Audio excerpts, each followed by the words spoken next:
Google Stadia is a streaming service, with its main selling point being touted as the fact you can stream entire video games from Google's server directly onto whatever TV, computer, even phone you have.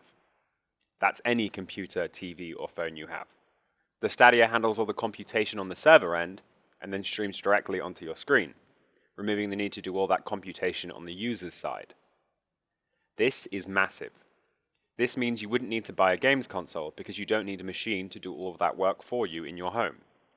This means you can stream games on your phone with no regard for how well your phone might run the game. No need to update your computer specs because Stadia handles all of that stuff for you. Could even run on a Chromebook, which has almost no storage, almost no RAM, and is basically just a streaming box. This is potentially revolutionary. Does away with pretty much any hardware requirements at all. If you could watch Netflix on a device, you could, in theory, stream your Stadia. Google accomplishes this by handling everything on the server side.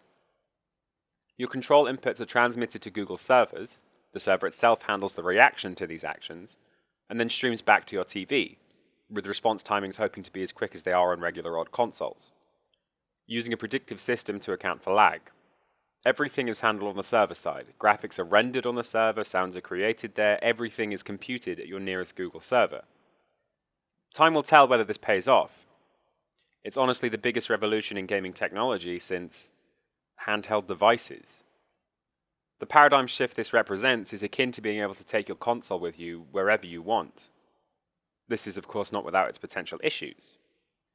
Google has released a handy chart that shows what kind of download speeds you might need to handle streaming gaming. The requirements in general are about 1.4 times higher than those of Netflix, which makes sense because far more stuff is needed to be loaded. 10 megabytes per second, which is pretty easily attainable nowadays, even in more rural areas they're posting speeds of 18 plus, and the average England-wide speed is 46.2, and as high as around 50 megabytes in urban centres. So download speeds, even in rural areas, really shouldn't be much of an issue. The only problem comes from bandwidth. Streaming in Ultra HD 4K takes about 35 megabytes per second, or roughly 16 gigabytes per hour.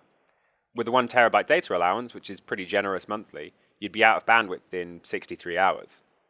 This might seem plenty, and for most users it would be, but for heavy gaming users that's 2 hours per day, which might stretch things. Now things look better when you look at streaming at 720p. That takes 4 times fewer gigabytes per hour and only 4.5 gigabytes. This would last 222 hours with the same allowance, or 7 hours per day, which, and speaking as someone who does play lots of games for many hours a day, is more than enough.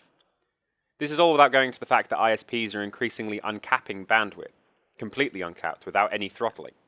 Whilst there are of course limits to any extent, there are at least on paper and by most accounts completely uncapped, doing away with this issue. Now at time of recording this is all speculative. We've yet to see if this works as advertised, but deciding to be charitable. The biggest issue seems to be lag and bandwidth, which when you scratch under the surface, aren't really as bad as they seem. But only time will tell whether this all blows up in Google's face, or if it's the start of a new gaming revolution.